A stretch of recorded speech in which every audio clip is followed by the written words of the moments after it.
Screen दिसतोय sir? काही problem झाला का?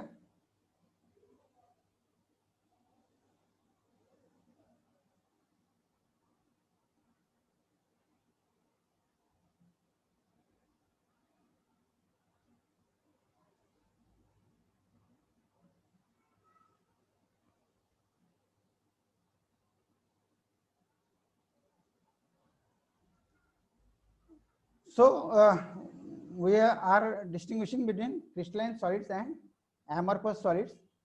The first point is, in crystalline solids you will have a highly ordered three-dimensional arrangement of particles. In amorphous solids the particles are randomly arranged, and therefore the crystalline solids have a definite geometrical shape. Amorphous solids do not have a definite geometrical shape. Crystalline solids have a well-defined faces.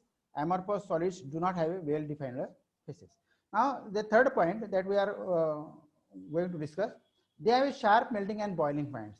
On the other hand, amorphous solids do not have sharp melting and boiling points. We will have to give the explanation of these points in the next time. The next point is, the cooling curves are not smooth but have breaks.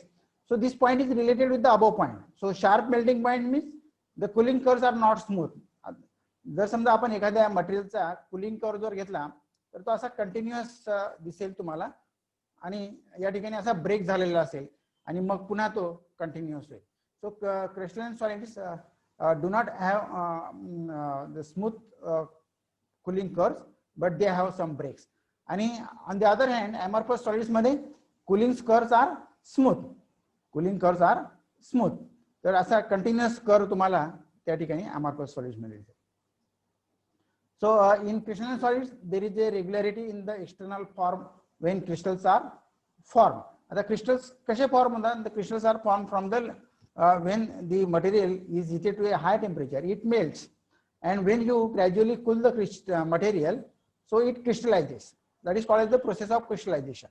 So when the material is cooled slowly, it transforms into its crystalline form. So there is a regularity in the external form when crystals are formed. आता तुम्ही बघा की साखरेचे जे particle crystals आहेत ते जेव्हा ते बाहेर पडतात तर सगळे साखरेचे क्रिस्टल्सचे शेप जो आहे तो सारखा असेल. तो काही असा वेगवेगळा एक गोल आहे, एक चौकोनी आहे, एक पिरामिड शेप आहे असे येणार नाही. तर there is a regularity in the external form when crystals are formed. तुम्ही जर साखर कारखान्यामध्ये गेला असाल तर ती साखर बनताना जर बघितली असेल तर त्या लिक्विड पासून लिक्विड स्टेट मधून जेव्हा ती सॉलिड स्टेट मध्ये कन्वर्ट होते शुगर, तर तुम्हाला ते असे छोटे छोटे tiny crystals of sugars form होताना दिसतील. आणि प्रत्येकाचा शेप जो असेल, जो प्रत्येकाचा जो फॉर्म आहे इट इज सेम. तसं मात्र amorphous solids मध्ये आपल्याला you will not find the regular external form. So there is no regularity in the external form when amorphous solids are form. तर amorphous solids जेव्हा फॉर्म होतील त्यावेळेला असा रेग्युलर त्याचा फॉर्म आपल्याला ऑब्झर्व होणार नाही. नंतर आपण हा मुद्दा ऑलरेडी बघितलेला आहे की in crystalline solids there exist a long range order. So we have already seen there exist a long range order in the crystalline solids. That means the periodicity extends throughout the crystal structure. Now in amorphous solids there exists a short range order, that is the periodicity is interrupted over a short distances. So periodicity does not extend over a full crystal structure. Therefore there exists a short range order in amorphous solids. So these are the most important points here.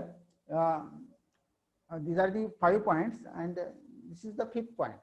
So there exists a long range order, there exists a short range order. Crystalline solids are regarded as a true solids. आता हे खरे solids हे आहेत. Crystalline solids are regarded as a true solids, यांना true solids म्हणतात. But amorphous solids are regarded as a super cooled liquids और pseudo solids. तुम्ही बऱ्याच वेळेला असं ऐकलं असेल की glass is a super cooled liquid.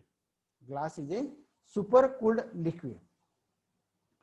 म्हणजे glass does not solidifies at a single point, single temperature. It solidifies over a range of temperature. Amorphous solids solidifies or liquefies at a particular temperature. That's why they have sharp melting and boiling points. But amorphous solids they are called as super liquids.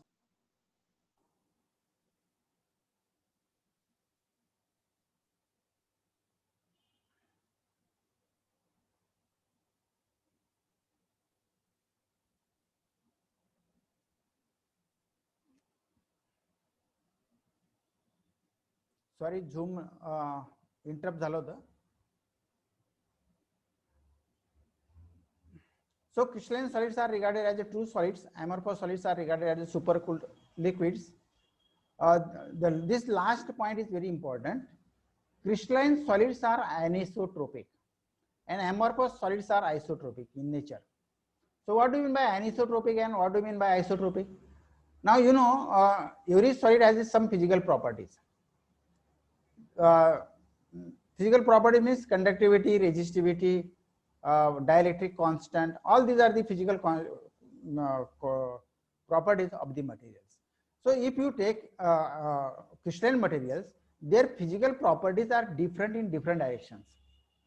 Physical properties are different in different directions. That means suppose this is the cube. If you measure the resistance between these two ends and the resistance between these two ends, if the resistance between this resistivity between these two ends and resistivity between these two ends is different, then it is anisotropic, because the resistivities are different in different directions. समजा तुम्ही या डायरेक्शनला मोजली तर वेगळी मिळेल, या डायरेक्शनला मोजली तर वेगळी मिळेल. तसंच म्हणजे थर्मल कंडक्टिव्हिटी असेल, रेजिस्टिव्हिटी असेल, जर या फिजिकल प्रॉपर्टीज या डिफरंट असतील डिफरंट डायरेक्शनला, तर अशा मटेरियलला काय म्हणतो आपण, anisotropic material. So the anisotropic materials are the materials whose physical properties are different in different direction. वेगवेगळ्या दिशेला वेगवेगळ्या प्रॉपर्टीज आपल्याला मेजर करता येतील. So crystalline solids are anisotropic in nature. आणि हे ॲनिसोट्रोपिक नेचर कशामुळे येतं, because of the perfect periodicity. On the other hand amorphous solids are isotropic in nature. The isotropic, iso means same, iso means same, aniso means different. So isotropic in nature means the physical properties are same in all directions. जे आपण जर physical properties, आता समजा आपण एखाद्या amorphous मटेरियलचं आपण physical properties for example resistivity measure केली आपण, तर रेजिस्टिव्हिटी ही सगळ्या डायरेक्शनला काय असेल त्याची सारखी असेल. तसं क्रिस्टलाइन सॉलिड्स मध्ये नाही होणार. Crystalline solids मध्ये resistivity will be different in different directions, but in amorphous solids the resistivity or thermal conductivity or other physical properties, they will be same in all directions. So this is because of the orderly arrangement in crystalline solids, and here this random arrangement of particles in this. So in short the crystalline solids आपण कोणाला म्हणायचं, so in crystalline solids you will have a regular arrangement of atoms. The crystalline solids have a sharp melting point. The crystalline solids are true solids, and crystalline solids are anisotropic in nature. So remember, these are the four properties of the crystalline solids. Similarly, we have seen the opposite of the properties of the amorphous solids. So this is all about the classification of solids. Do you have any question? कोणाला काही questions आहेत या point पर्यंत? हा sir. हा बोल. हा जे अनआयसोट्रॉपिक नेचर आहे हे एमॉर्फस मध्ये ऍडजस्ट करू शकता का? काय काय हे जे अनआयसोट्रॉपिक नेचर आहे ना, जे क्रिस्टलाइन सॉलिड्सच्या, हा तो म्हणजे अनआयसोट्रॉपिक नेचर ऍडजस्ट करू शकता एमॉर्फस मध्ये पण, आणि त्याच्या आयसोट्रॉपिक इन आयसोट्रॉपिक इकडे ते तर आहेच क्रिस्टल एमॉर्फस मध्ये, पण हा नाही क्रिस्टलाइन सॉलिड्सचे आहे अनआयसोट्रॉपिक, कारण की ते प्रॉपर्टीज कधी कधी thermal expansion and varies in different direction कधी कधी एमॉर्फस मध्ये एक्झिस्ट करू शकता का? नाही नाही, एमॉर्फस मध्ये नाही होणार तसे एक्झिस्ट. बरं का, एमॉर्फस मध्ये फिजिकल प्रॉपर्टी, आता तुम्ही थर्मल कंडक्टिव्हिटी घेतली बरोबर आहे, किंवा थर्मल एक्सपान्शन घेतलं तुझ्या म्हणण्याप्रमाणे थर्मल एक्सपान्शन, बरोबर आहे, तर थर्मल एक्सपान्शन किंवा थर्मल कंडक्टिव्हिटी किंवा रेजिस्टिव्हिटी जर एमॉर्फस मध्ये आपण मेजर केली बरोबर आहे, तर ती सगळ्या बाजूला सारखीच मेजर होईल. बरोबर आहे, ती सगळ्या बाजूला सारखीच मेजर होईल.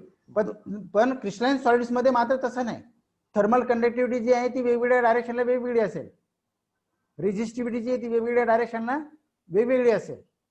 थर्मल एक्सपान्शन जे ते वेगवेगळ्या डायरेक्शनला काय असेल, वेगवेगळे असेल. येते लक्षात?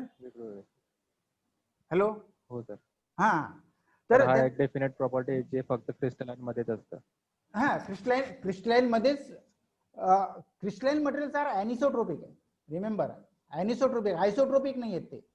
ॲनिसो physical properties are different in different direction. हे बघा, suppose this is a cube. आता हा एक क्रिस्टलाइन मटेरियल आहे, बरोबर आहे नीरज? हो sir.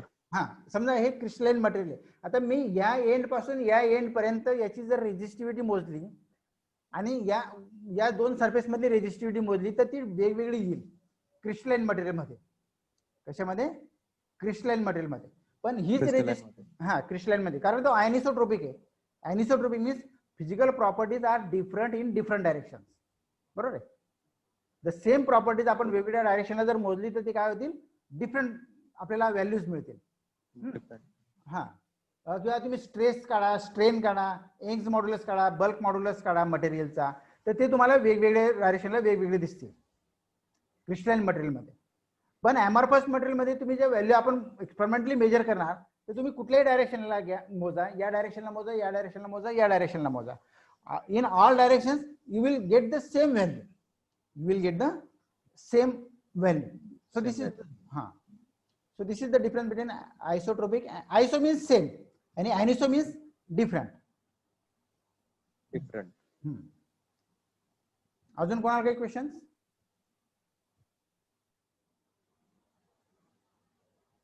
जिमिशा, do you have any question? Jimisha जेवायला चालली गेली का? Jimisha is not on the place. विनोद, चला ठीक आहे. हाँ सर. तुला काही क्वेश्चन नाही का रे विनोद? नाही sir, no sir. Okay okay, चला मी जाऊ पुढे. थोडासा पुढचा एक पॉइंट घेऊया आपण आणि नंतर क्लोज करूया. ठीक आहे? हो सर. हो. हा, तर आता हे जे क्रिस्टलाइन स्ट्रक्चर्स किंवा जे क्रिस्टल फॉर्म होतात, बरोबर आहे, आता या क्रिस्टलाइन स्ट्रक्चर जे आहेत, आता ऍटम्स कुठे लोकेट केलेले लोकेटेड आहेत, all this things are the microscopic things. बरोबर आहे? हे काय आपण साध्या डोळ्यांनी सांगू शकणार नाही की या क्रिस्टलमध्ये इथे ॲटम बसलेले आहेत, तिथे ॲटम बसलेले आहेत, तिथे ॲटम बसलेले आहेत. बरोबर. So all the crystals are form by regular arrangement of atoms or molecules or ions in the space. आता ही जी रेग्युलर अरेंजमेंट आहे, हे जे परफेक्ट पॅटर्न आहेत, हे जे पॅटर्न कसे तयार होतात, तर त्यासाठी आपल्याला एक कॉन्सेप्ट आपल्याला काहीतरी डेव्हलप करावे लागतील. तर एक कॉन्सेप्ट आहे की लॅटाईस. की लॅटाईस एक कॉन्सेप्ट आहे या क्रिस्टल स्ट्रक्चरमध्ये. तर लॅटाईस म्हणजे काय? आता lattice is a hypothetical regular and periodic arrangement of points in space. आता हायपोथेटिकल म्हणजे इमॅजिनरी. Hypothetical means imaginary. असं आपण असं इमॅजिन करूया की it is a regular and periodic arrangement of points in space. आपण एक स्पेसमध्ये असं गृहीत धरलं की एक असे ठराविक असे पॉइंट्स आहेत. बघा या स्क्रीनवर मी हे पॉइंट्स दाखवलेले आहेत. बघा हा एक पॅटर्न आहे. प्रत्येक पॉइंटचं जे एन्व्हायरमेंट आहे सारखंच आहे. So lattice is a hypothetical regular and periodic arrangement of points in space. It is usually to describe the structure of the crystal. मी त्या थोडासा ऍड करू शकतो या ठिकाणी एक point. The lattice is a hypothetical regular and periodic arrangement of points in space such that every point has a identical environment. Such that every point has a identical environment किंवा same environment. तर आता मी हा एक pattern घेतला. बघा हा pattern दिसतोय तुम्हाला. एक रांगोळी काढल्या आपण, रांगोळीचे पॉइंट्स काढतो ना तसे पॉइंट्स. बरोबर. म्हणजे तुम्ही कुठलाही पॉइंट बघा, हा एक कुठलाही पॉइंट कन्सिडर करा तर त्याच्या तुम्हाला असं दिसेल की सारखं एन्व्हायरमेंट आहे. बरोबर. दुसरा पॉइंट कन्सिडर करा, त्याच्या आजूबाजूचं एन्व्हायरमेंट हे सारखं आहे. म्हणजे तुम्ही कुठेही उभे राहिला या पॉइंट्सवर तर तुम्हाला त्याच्या आजूबाजूचं एन्व्हायरमेंट जे ते सारखं असेल. तर अशी जी अरेंजमेंट आहे इमॅजिनरी पॉइंट्सची, हा दुसरा पॅटर्न आहे, हा दुसरा पॅटर्न आहे. बरोबर. तर तुम्ही असे वेगवेगळे पॅटर्न काढू शकतात पॉइंट्सचे. तर या पॉइंट्सच्या पॅटर्नला आपण काय म्हणतो? Lattice. So it is a hypothetical means imaginary. So lattice is a hypothetical regular and periodic arrangement of points in space, असं आपण मानलं की असे एक पॉइंट्स आहेत, अशी अरेंजमेंट केलेली. आपण रांगोळ्या काढतो, रांगोळ्यांमध्ये बघा मुली वेगवेगळ्या पॉइंट्स पॅटर्न काढतात, असे ठिपके देऊन वेगवेगळे पॅटर्न्स काढतात. तर that are the lattices, that are the lattices. किंवा समजा आपण एखादी जाळी घेतली आपण, समजा let us consider the example of fishing net, मासे पकडायची जाळी लक्षात घ्या. तर मासे पकडायची जी जाळी आहे ते प्रत्येक जो नॉट आहे तो काय लॅटेस्ट पॉइंट आहे, आणि प्रत्येक चौकोन सारखा दिसेल तुम्हाला, प्रत्येक चौकोन काय असेल सारखा असेल. So lattice is a hypothetical regular and periodic arrangement of points in space. आणि ही जे हा जो कॉन्सेप्ट आहे हा क्रिस्टल स्ट्रक्चर डिस्क्राईब करण्यासाठी आपल्याला उपयोगात आणतो. So lattice is a hypothetical, regular and periodic arrangement of point in space in such a way that every point has a identical surrounding. प्रत्येक पॉइंटचं सराउंडिंग जे ते काय असेल सारखंच आहे. आता हा जो लॅटिस आहे हा इन्फानाइट आहे, इट इज इन्फानाइट. तुम्ही याला किती एक्सटेंड करू शकता, तुम्हाला पाहिजे तेवढे तुम्ही त्याला एक्सटेंड करू शकतात, बरोबर. तर प्रत्येक पॉइंटला हे काय असेल तुमचं अरेंजमेंट काय असेल, प्रत्येक पॉइंटची एन्व्हायरमेंट काय असेल सेम असेल. तर मी हा एक पॅटर्न या ठिकाणी दाखवलेला आहे, हा दुसरा पॅटर्न दाखवलेला आहे. तुम्ही तिसऱ्या प्रकारचा एक पॅटर्न काढू शकतात. हा बघा, हा पॅटर्न असा दिसतोय, हा पॅटर्न असा दिसतोय. So the regular arrangement of points in space it is called as the lattice, and every point in the lattice has the identical environment. So this is the point. आता 3 dimensional मध्ये lattice कसा दिसेल, हा 3 dimensional lattice आहे, बरोबर. बघा हे प्रत्येक पॉइंट जे दाखवलेले आहेत, हे जे बॉल दाखवलेले आहेत हे काय आहेत, हे लॅटिस पॉइंट्स आहेत. हे सगळं आपण इमॅजिनरी आहे, दिस इज द इमॅजिनरी, की अशी स्पेसमध्ये असे पॉइंट्स आहेत, बरोबर. तर हा एक 3 डायमेन्शनल लॅटिस मी तुम्हाला या डायग्राम मध्ये दाखवलेला आहे. हे जे लाल पॉइंट्स दिसत आहेत हे काय लॅटिस पॉइंट्स, बरोबर. तर कुठलाही तुम्ही पॉइंट कन्सिडर करा, you will find that every point has a identical environment, बरोबर. एक रेग्युलर फॅशन मध्ये एक रेग्युलर पिरियडिक अरेंजमेंट या ठिकाणी तुम्हाला ऑब्झर्व करायला मिळेल, बरोबर. नंतर आता व्हॉट इज द बेसिस. आता जर हे झालं की लॅटिस काय इमॅजिनरी पॉइंट्स, आपण असे पॉइंट्स इमॅजिन केले की हा इथे एक पॉइंट आहे, इथे एक पॉइंट आहे, इथे एक पॉइंट आहे, बरोबर. पण त्याच्याने काही क्रिस्टल तयार होणार नाही, बरोबर. मग व्हॉट इज द बेसिस. आता बेसिस म्हणजे basis is a single atom और group of atoms attach to a lattice point. आता हा जो लॅटिस पॉइंट आपण इमॅजिनरी पॉइंट कन्सिडर केला, suppose this is the imaginary point. या इमॅजिनरी पॉइंटला आपण काय अज्युम करतोय की त्या ठिकाणी त्या क्रिस्टलचा ॲटम लोकेट आहे. सिंगल ॲटम असेल, ग्रुप ऑफ ॲटम्स असेल, बरोबर. म्हणजे ग्रुप ऑफ ॲटम्स म्हणजे त्याला आपण मॉलिक्यूल म्हणू. म्हणजे हा जो पॉइंट आहे त्या पॉइंटला काय अटॅच केलेलं आहे आपण, तर एक सिंगल ॲटम किंवा ग्रुप ऑफ ॲटम्स. जर मॉलिक्युलर क्रिस्टल असेल तर मॉलिक्यूल, जर ॲटॉमिक क्रिस्टल असेल तर ॲटम. तर मग हा जो ग्रुप ऑफ ॲटम्स किंवा सिंगल ॲटम आपण त्या पॉइंटला आहे असं आपण अज्युम केलेलं आहे. जो इमॅजिनरी पॉइंट आहे त्या इमॅजिनरी पॉइंटला ग्रुप ऑफ ॲटम्स और सिंगल ऑफ ॲटम्स अटॅच आहे, तर हा सिंगल ॲटम किंवा ग्रुप ऑफ ॲटम्स त्याला म्हणायचं basis. It is called as basis. So basis is a single atom और group of atoms attached to a lattice point. Lattice point is the imaginary. आपण असं गृहीत धरलं की हा लॅटिस पॉइंट आहे आणि या लॅटिस पॉइंटला हा सिंगल ॲटम किंवा ग्रुप ऑफ ॲटम्स त्या ठिकाणी अटॅच आहे, बरोबर. मग आपण हा बेसिस आणि लॅटिस कसा एकत्र करू शकतो, तर या डायग्राम मध्ये मी एकत्र करून आता हा बेसिस दाखवलेला आहे की समजा हा एक बेसिस आहे, म्हणजे 2 ॲटम्सचा एक बेसिस तयार केला मी, आणि हा या पद्धतीने हा बेसिस ऑफ 2 ॲटम्स आहे, inclined at a fix angle in a plane. एक असा पर्टिक्युलर डायरेक्शनला ते 2 ॲटम्स इन्क्लाइन केलेले आहेत, बरोबर. हे हा जो आहे हा बेसिस, हा मी एका बेसिस कन्सिडर केला, 2 ॲटमचा एक बेसिस कन्सिडर केला, बरोबर. आता या खालच्या डायग्राम मध्ये बघा, हे जे ब्लॅक डॉट्स आहेत हे काय आहेत लॅटिस पॉइंट्स आहेत. ब्लॅक डॉट्स काय आहेत लॅटिस पॉइंट्स आहेत. आता या प्रत्येक लॅटिस पॉइंटला मी हा एक बेसिस पुट केला, म्हणजे हा बेसिस इथे एक पुट केला, हा दुसरा बेसिस पुट केला, हा तिसरा बेसिस, म्हणजे प्रत्येक लॅटिस पॉइंटला मी काय केलं बेसिस पुट केला. म्हणजे we have attached a basis to each lattice point, बरोबर. नंतर काय केलं मी की हे जे लॅटिस पॉइंट्स आहेत या डायग्राम मधून मी लॅटिस पॉइंट रिमूव्ह करून टाकले, बरोबर.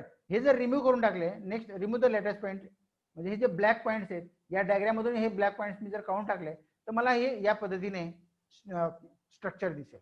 तर हे झालं crystal structure. This is the crystal structure. म्हणजे these are the this is the basis of the crystal. This is the basis of the crystal, म्हणजे सिंगल ॲटम और group of atoms attach to the lattice point. आता हे हा जो basis आहे हा प्रत्येक पॉईंटला अटॅच आहे. बेसिस हा प्रत्येक लॅटाईस पॉईंटला अटॅच आहे. आणि त्या ठिकाणी तुम्हाला काय दिसेल, एक पिरियडिक अरेंजमेंट ऑफ ॲटम्स और मॉलिक्युल्स दिसते. म्हणजे या ठिकाणी हे जे तयार झालं, it is this is the form, this is called as the crystal structure. This is called as crystal structure. मग क्रिस्टल स्ट्रक्चर आपल्याला कसं मिळालं, तर आपण एक लॅटाईस घेतला आणि त्या लॅटाईसला आपण बेसिस अटॅच केला आणि आपल्याला काय मिळालं, क्रिस्टल स्ट्रक्चर मिळालं. So lattice plus basis, lattice plus basis is called as the crystal structure. तर क्रिस्टल कसा तयार होतो, the crystal is form by lattice plus basis. What is lattice? Lattice is a hypothetical points in space, hypothetical arrangement of points in space. And basis means a single atom or group of atoms attached to the lattice. So lattice plus basis, it is called, it forms a crystal structure. So हा समजा एक space lattice आपण घेतला, हा arrangement of points in space घेतला, हा basis आपण त्याच्यामध्ये ऍड केला, हा बेसिस ऍड केला, स्पेस लॅटिस प्लस बेसिस, हे काय मिळालं आपल्याला, we got a crystal lattice. याला म्हणतो आपण क्रिस्टल लॅटिस किंवा crystal structure. So crystal structure is nothing but the lattice plus basis. Lattice त्याला लॅटिस म्हणतात किंवा 3 डायमेन्शन मध्ये स्पेस लॅटिस म्हणतात, because the lattice is in space, म्हणून त्याला स्पेस लॅटिस म्हणतात. So lattice plus basis is equal to crystal lattice. So this is all about the today's discussion. आपण बघितलं क्लासिफिकेशन ऑफ सॉलिड्स आपण बघितलं आणि आपण बघितलं what is lattice, what is basis and what is crystal structure. So these are the points that I wanted to elaborate today. तर आजच्या point याच्यामध्ये फक्त काय लक्षात ठेवायचे, याची डेफिनेशन लक्षात ठेवायची, लॅटिसची डेफिनेशन लक्षात ठेवायची. लॅटिस म्हणजे काय, it is the arrangement of points in space. आणि या डायग्राम लक्षात घ्या, these are the diagrams you have to remember. या डायग्राम्स वेगवेगळ्या पद्धतीने डायग्राम्स काढू शकता तुम्ही.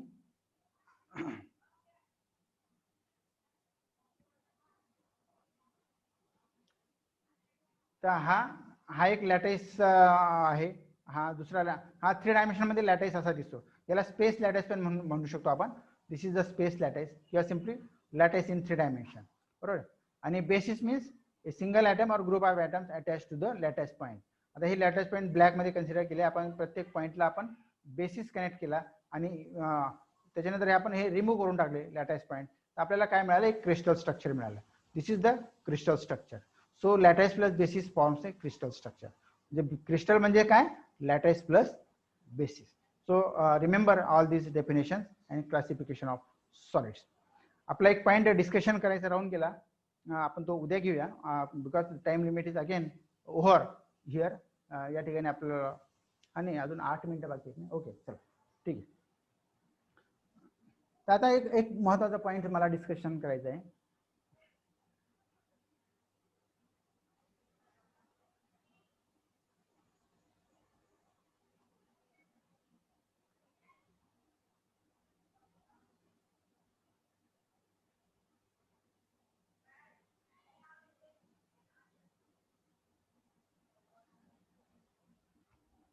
So my question is, why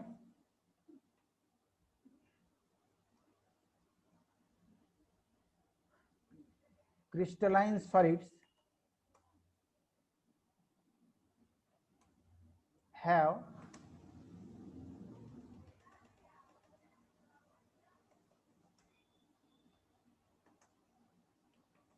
sharp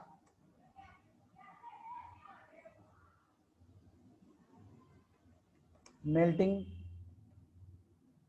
point and amorphous solids do not have. Comment. आपल्याला या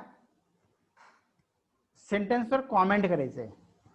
काय काय म्हटलं मी, why crystalline solids have a sharp melting point and amorphous solids do not have sharp melting point. याच्यावर आपल्याला comments करायचे म्हणजे आपल्याला याचं डिस्कशन करायचंय.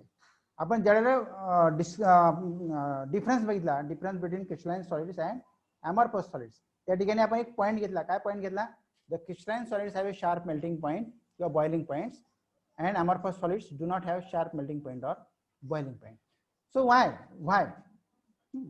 So the explanation of this is, so in crystalline solids all the atoms, समजा एक आपण crystalline solids consider, all the atoms are held together by identical bonds.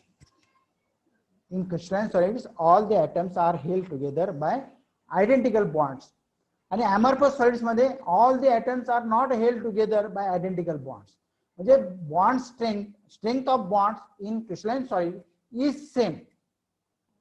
Crystalline solids मध्ये जेवढे बॉन्ड्स आहेत त्यांची जी स्ट्रेंथ आहे ती काय आहे, प्रत्येकाची सारखी आहे. But in amorphous solids the strength of all bonds is not same. The strength of the bonds is different.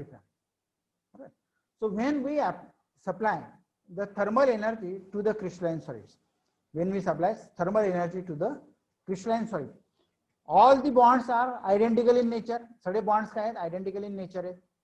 Bond strengths are same. प्रत्येक bond ची strength काय same आहे. And when we supply the thermal energy to such a crystalline solids, all the bonds will break at the same time. All the bonds will break at same time, and therefore the solid will be converted into the liquid at the single temperature. The एका single temperature ला, at same temperature all the bonds will break, and therefore the crystalline solids have a sharp melting point because all the bonds breaks at the same temperature. On the other hand, in amorphous solids atoms are not held together by the same bonds, bonds having the same strength, so bond strengths are different. So when we provide the thermal energy to the amorphous solids, the weaker bond will break first and then next stronger bond will break. So the strongest bond will break at higher temperature and the weakest bond will break at the lower temperature. So the breaking of the bond take place, breaking of the bonds take place over a range of temperature instead of single temperature. एका single टेम्परेचरला सगळे bonds break होणार नाही. जसं in case of crystalline solids, in case of crystalline solids all the bonds breaks simultaneously, all the bonds breaks at the single temperature, all the bonds breaks at same temperature. But in amorphous solids the weaker bond breaks first and then the stronger bond breaks. So the strongest bond will break at a higher temperature, the weakest bond will break at lower temperature. Therefore the breaking of the bonds extends over a temperature range. It extends over a temperature range. म्हणजे एक ठराविक temperature range मध्ये ते सगळे bonds break होतील. म्हणून the amorphous solids do not have a sharp melting point because breaking of the bonds take place over a range of temperature. जसं एकाच टेम्परेचरला सगळे बॉन्ड्स ब्रेक होणार नाहीत. And that's why the amorphous solids do not have a sharp melting point. On the other hand the crystalline solids have a sharp melting point. The reason behind this is in crystalline solid all the bonds are identical, the bond strengths are identical, and hence all the bonds break at the same temperature. Therefore the crystalline solids have a sharp melting point. On the other hand, in amorphous solids the bonds strengths are different, therefore the bonds breaking take place over a range of temperature, and hence the amorphous solids do not have a sharp melting point or boiling point. So this is the today's discussion. Only 3 minutes are remaining there. Do you have any questions? Please ask me.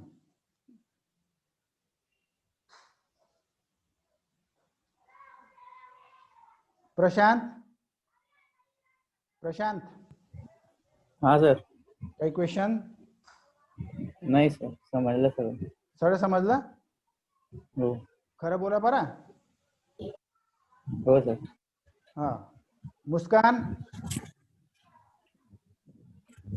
Yes, sir. Have you understood each and everything? Yes, sir. समजलं. Okay. Jimisha, you are not on the place. आहे ना sir मी इथे. मी मागे आवाज दिला, तू मला response नाही दिला. ऐकू नाही आलं सर, आहे मी इथे. हा हा, काही समजतंय ना सगळ्यांना? हे बघा, एकदम बी फ्रँक, हो समजतं. बी फ्रँक राहायचं. जर समजलं ना तर मला तुम्ही 10 वेळा विचारा, काही प्रॉब्लेम नाही बरं का. हा, चला ठीक आहे. Thank you for joining this meeting. We will meet tomorrow. ठीक आहे. Okay, thank you. ओके.